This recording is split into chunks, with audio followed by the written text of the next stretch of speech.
So for a short period of time, I'm back in 3.22, and the reason for this is in the live server, I am picking up different ships, and I think you should be too. We don't know yet if there's going to be a wipe or an LTP style wipe, which is the long-term persistent wipe, but all we know is your credits are going to be worth a lot less in 3.23. We've seen economy changes with some ships going up to 70 million credits as an estimate on the 890, for example. And right now, a lot of content creators are not mentioning this because we only had those raw estimates from a Star Citizen video from the official website, from the official team. But in game, when you go to buy ships, they are mostly not available and they just have zero. Like they just say zero and then it's an error. It doesn't even show the ships out here or not in the kiosks, especially not in the kiosks, because I've tested it in two different locations and they were not in the kiosks, for example. So if you go to a place like in Lorville and New Deal and Lorville, you will not see any prices on there in 3.23 right now as of this weekend of 419 through 421 weekend. Now, what I'm doing right now is I'm finishing off all the money I did have that I've earned, and I'm picking up ships that I know are going to go up dramatically in price, like the A2. I also picked up a 600i Touring to get ready just in case we have a surprise relaunch of the 600i series. I already have a 600i Explorer with LTI, from the CCU chains, but I did not have a Touring, and I didn't want to get caught off guard, especially because I do not believe at the initial run they will not have modular ships for the 600i series. So if you haven't already picked them up, the bigger the ship, the more its value is. And interestingly, some of the price list I've seen that are estimates, the 400i is going to go up dramatically in price. It seems like they have a hard fixation on the size of the ship, and also, is it a luxury ship, or is it a, frontline military unit versus just a traditional type ship? So get out there, get the more expensive ships knocked out for your own sake, and even if there is an LTP style wipe, you should keep those ships. And if not, it's okay because you would have lost the credits anyway. So put yourself in a good position to be able to be ready for 3.23 by spending the credits before 3.23 hits. If you're still wondering how much you can get done, I would say we're probably about 2 weeks out at a minimum of 3.23 live. And at maximum, late May for Invictus launch week would be the backstop for 3.23 live, for it to be released. So that's kind of your window. So if you're looking to grind out some more credits to get some big ship, do so. For example, an 890 jump is currently at 32 mil, something like that, credit wise, and it's going to go up to 70 mil. And honestly, it might even go higher. Those were raw estimates in a random video. I think it's going to be going higher. I think anything military, anything luxury, especially the bigger the ship is, the more it's going to cost, and it's going to go up significantly in value. As an anecdotal, just at the end of this, I'm kind of it's kind of funny how this area is in 3.22 series of patches, because it's wild to see just the UI reminds you of things, some of the sound design, and also some of the scaling that I'm seeing. Even the clouds, for example, have been rapidly changed in 3.23, even though it's still a work in progress. We're seeing a lot of changes. So yeah, get yourself in game, get yourself over to the live server, and get yourself buying some ships. The F8C in 3.23 EPTU Wave 2 is having a huge nerf to it. Don't forget to subscribe if you haven't already. Thank you to my subscribers. So this is a ship that I actually had as like my apex ship of 2023, the greatest ship made then. Why use any other fighter type thing? And tested it against the venerable F8C MK2, and this thing came out flawlessly. Me and Toast were testing it, going, why would you use anything else? And now it appears the other shoe is dropped. It is catching up with a lot of things where they're starting to tune it for being a heavy fighter that it is, with the amount of future armor it will have, the size of the fuel tanks, the size of the engine systems, and the amount of weaponry it packs. If I can get the ship to work, that'd be swell. I just, before I started recording, it had a server error, please wait, and it flipped me over to a new server. So, it looks like it's going to take me a moment to get the ship over as well, even though it's in front of me. This whole thing is being recorded on Vulkan upscaling with the 1440p quality, which is originally 66% quality.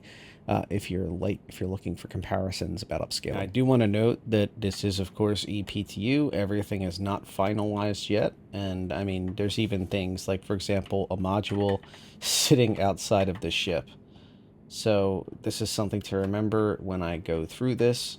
But it is highly likely this is the way CIG is thinking about what does F8C look like in master modes. Let's get out there. Now, one of the first things you're going to notice is that the ammunition count was doubled over the previous version of the F8C. So the Tarantula 2s are now rocking 467 ammo, 500 ammo, etc. And the originals were all a stock 200. Additionally, the laser cannons were actually upgraded. So it was originally 4 Badgers that came stock, which are 4 size 2s. And now it is a pair of size 2s and a pair of size 3s on your wings. So it did actually have an upgrade to the weapon systems. I'm trying to see if I'm out of armor yet. Okay, come on.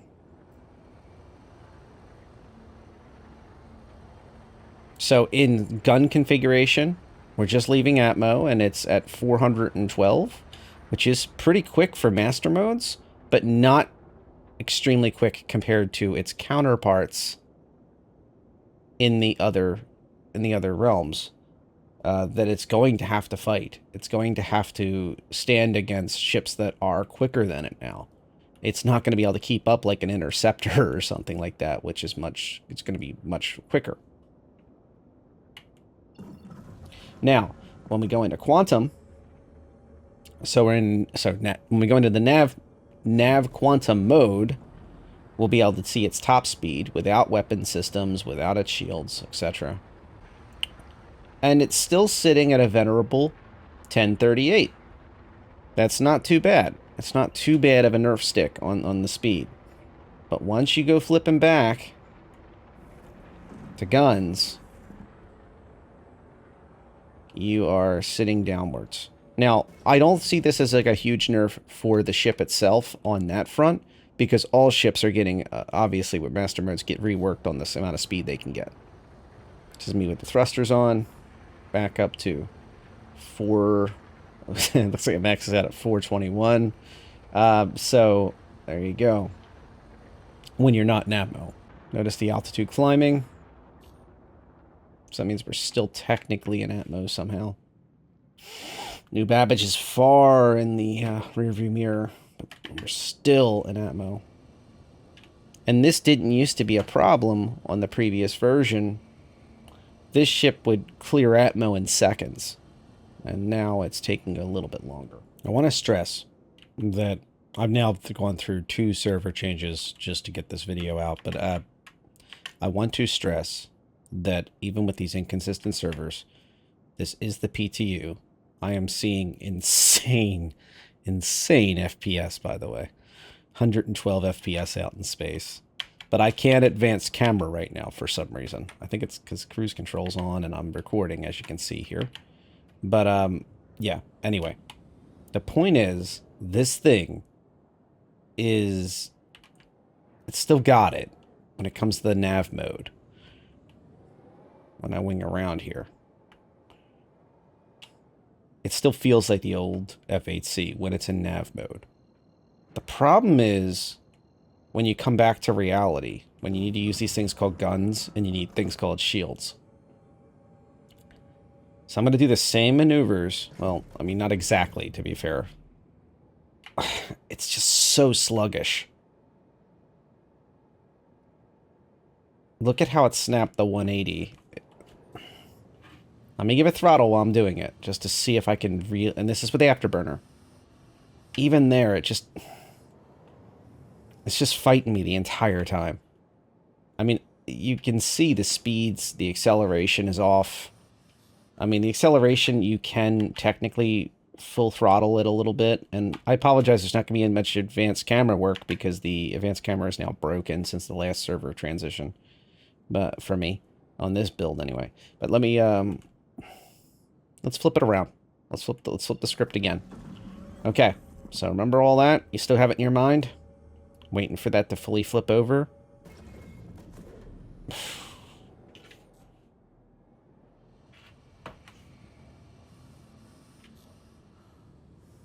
It's just not the same.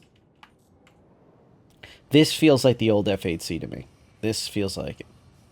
I'll even try to time it. So let's go from Europe-y to... Let's go here.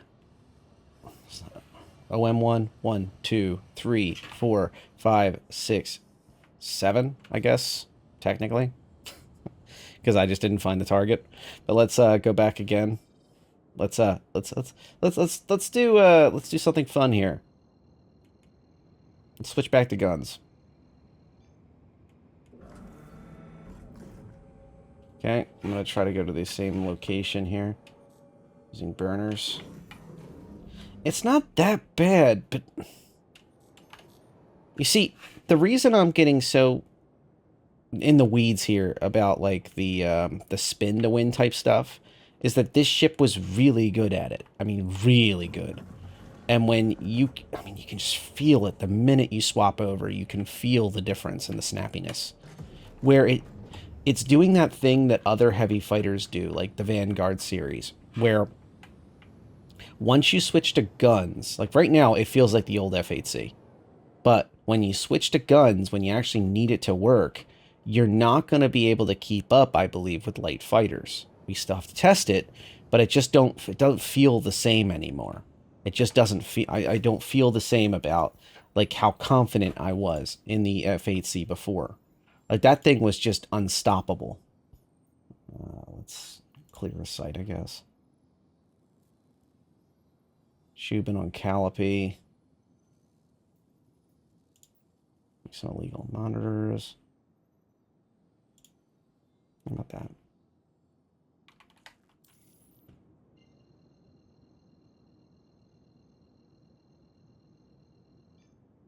So let's engage in Quantum. Quantum's got a weird little glitch there.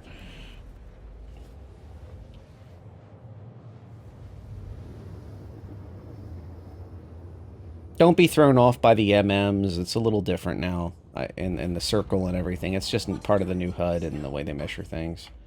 Interestingly, Yogi said that they were open to adding a couple different ways to look at things. So you could look at in kilometers and also in miles. And he also wanted to do Russian units like they use in in the old school USSR fighter jets and stuff. So he's like, hey, if we're gonna do that, well, I might as well have a couple different settings. And I think that's pretty neat. I think it should be for everybody's different style. Because at the end of the day, the game doesn't care. You could have it in the background where it calculates this number in like 3 different ways, and in the options menu you just change it, and it defaults to kilometers, which is fine. But right now it's got these MMs, and then it leads to kilometers when it's further away. So let's take a look here. So this beautiful new colored HUD where it changes colors. If you haven't already seen it, it's pretty nifty. It helps a lot. Before the HUD was kind of like monochrome. Now it has these colors where it highlights them in different colors, and in particular this one, and that helps a lot.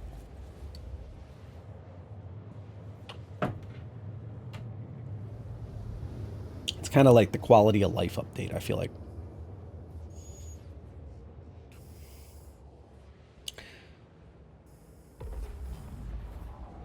Quantum drive is now off.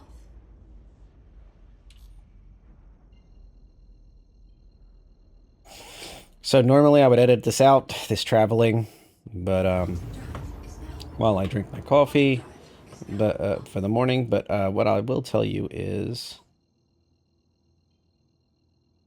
honestly, I think this shows a lot of it. I made a lot of interesting claims. I claim that this ship feels different. I claim that this ship was being nerfed in the first few seconds of this video, and I feel like this is necessary for you to see. Now I might change the editing. I will change the editing so it shows the combat first, but this will all be in. And this is for like an extended view, so people that are really interested, like owners of the ship and people that are more dedicated, that really want to see the nuts and bolts, and also my proof of what I'm claiming. I feel that the navigation is actually excellent still on the F8C. I've always been a fast ship. It's always been feels good in the hand. But when you're working these type of ships, gotta switch over to guns. Come on, switch over to guns, where I'm gonna die. HJ. Come on, switch to guns. Ah.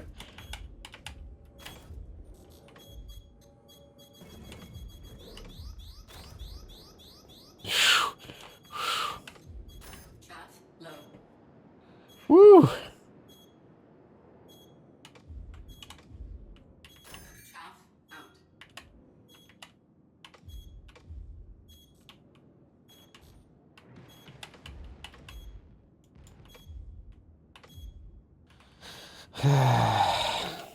It's just not sending decoys at all.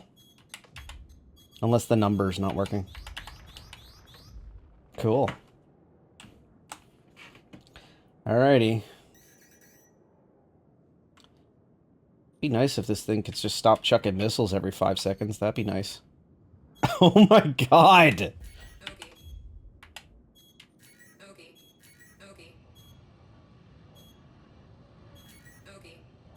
Now, if I was at an F8C right now, I would be tearing these things apart. I have no idea if I'm even deploying decoys yet. Oh, man, look at that server where it's just... What is happening with this guy?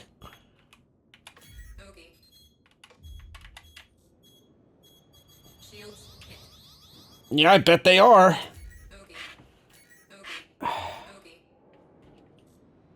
What is this? Oh, server FPS is at 2. Oh, God.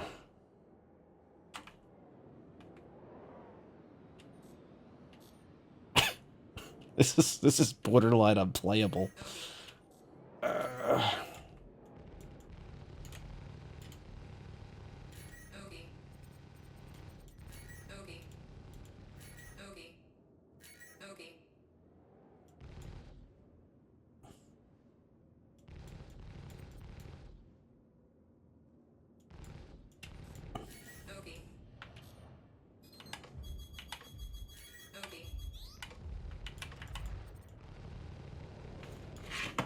I'm spamming the keys, by the way, for the chaff and flares.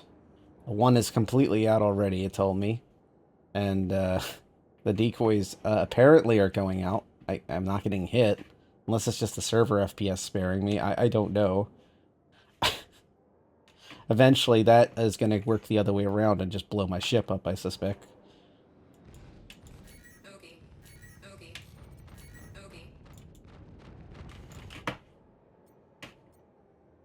Do you see this? Ignore the ridiculous AI acting silly. But just look at how hard it is for me to keep these people in my view screen. This shouldn't be this hard. Oh, no, no! I switched over to Quantum by accident. Go back, go back, go back!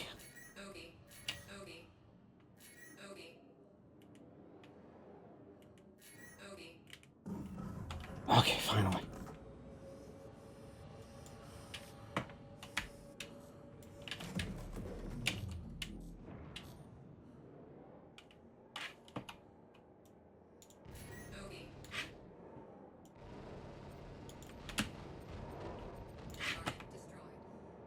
This is later in the same day, but I want to stress just how work in progress the F8C is.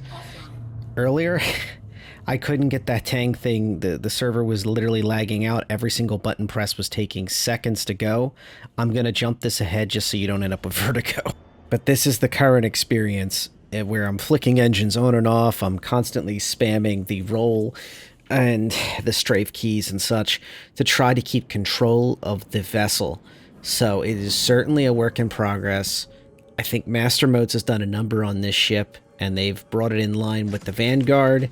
And as a sorry, we had to kind of sort of nerf it when we brought it over to be the heavy fighter classification, and losing its kind of interceptor performance, which was, yes, it was overpowered, I will admit, but it gained a significant amount of ammo for its weapons, both in energy and in ballistic weapon storage, ammo storage, and it also gained a one size up on 2 of the energy weapons, but it lost a lot of what made it special. So yes, I'm gonna sound very, it's mortal again. Kind of like the superhero that got hit with the ray that makes it not a superhero anymore or something. Without that roll acceleration and roll rate, combined with a good roll rate at that high acceleration point, it really is really iffy. And I wanted to just show, I think here, this is not combat footage, obviously, but I did want to show what it is doing in performance-wise. I think it's just going to be one of those things where there's winners and losers with the new system, and the F8C is a little bit of a loser when it comes to this new system. I think the Vanguards are much more competitive for the heavy style flights. If things stay the way they are, it is still heavily experimental. Like you saw, its flight model seems like it's kind of sort of in, kind of sort of not. And Master Modes is in on it, but oh boy, it's a tough cookie to crack here. I think it certainly also adds more space down below in the medium fighter category, where suddenly the F8C MK2 and the F7A MK2 and their brethren of the MK1 series have a little more breathing room now, because me and Toast, when we were testing the F8C versus the F7C, we were saying, like, what is the point of the F7C at this point, especially the F7C MK2? Even in that updated state, it was just so much worse, especially in atmo performance, and then even in space, it was just like, oh, I can kind of sort of keep up. But without the extra armor, without the extra shielding, without the extra weaponry, without the extra hit points, until armor comes in, what's the point? So yeah, I just feel like the heavy fighter shoe is dropped on this ship, and if you are treating this as your only fighter, because I'm sure there's many who have an F8C sitting there, and I've personally been in a lot of discussions on comment sections and in Discord and even on Reddit where people are saying, like, I don't see a point for the F7C MK2 or the F7A MK2. I've got an F8C. What's the point, basically, is what people say. Whether they say it that way or not, that's basically what they're saying. And now it's going to be a little more of a tough choice, I think, for players. I mean, you no longer have this I win button that this thing used to be. I mean, just for reference, this video was from 3.22, was published on December 31st, 2023. It's not even a few months old, and the difference is extraordinary in the performance difference between the F8C then and the F8C now. It's just downright shocking to me just how different, what a number Master Modes has done on this ship. And I don't think the F8C is the only one that is going to suffer in Master Modes, especially in the hands of people that aren't like the greatest pilots ever, the average folks. I'm in that category with fighters. I'm not afraid to admit it. I'm much more comfortable in a multi-crew vessel. But in all honesty, fighters have their moments and they're fun. It's kind of part of the game, right? It's supposed to be fun. But when you have a preeminent dogfighter that has the performance of an interceptor that can still, stand and fight, like with ridiculous shields and hit points, and right now, or armor in the future, it has a certain value to it. And I'm just kind of curious what CIG is kind of aiming at, because I don't think that this ship is going to be what we've expected in the past. They've even changed the shields on it, for goodness sake, and made it a bubble shield, so you can't spin to win to give yourself a second shield face to protect yourself. So I'm very curious with how it's going to go. That's all I got for now. Thank you for kind of sticking around on this double header. I've got the coverage of the F8C here, with the changes that are coming down the line. Do not panic sell. Consider your options. Maybe do look at your CCU chain, though. And also, if you haven't already gotten started on your F7A MK2 token work, and you were holding out for the F8C, it might be a good idea to reconsider that if you want more performance and less tanky, heavier ship that the F8C is becoming. Additionally, like I said at the beginning of the video, do not forget to purchase ships with your money. If there is going to be a wipe, your money's going anyway, like a full wipe. And if there isn't a wipe, if there is a wipe and it's an LTP style wipe, you've got fresh ships and your money's going to be worth far more. And if there's no wipe, your money's going to be worth basically nothing compared to what it is right now. You can buy, like I said earlier, an 890 jump, like 32 million credits. You can pick it up and it's 70 million plus credits estimated in the latest patch. So if the economy changes do come through like they should in 3.23's patch cycle, buying ships now is the way to go for everything in game. Keep that in the back of your minds, and thanks. Have a great night. Don't forget to subscribe if you haven't already. Thank you to my long subscribers.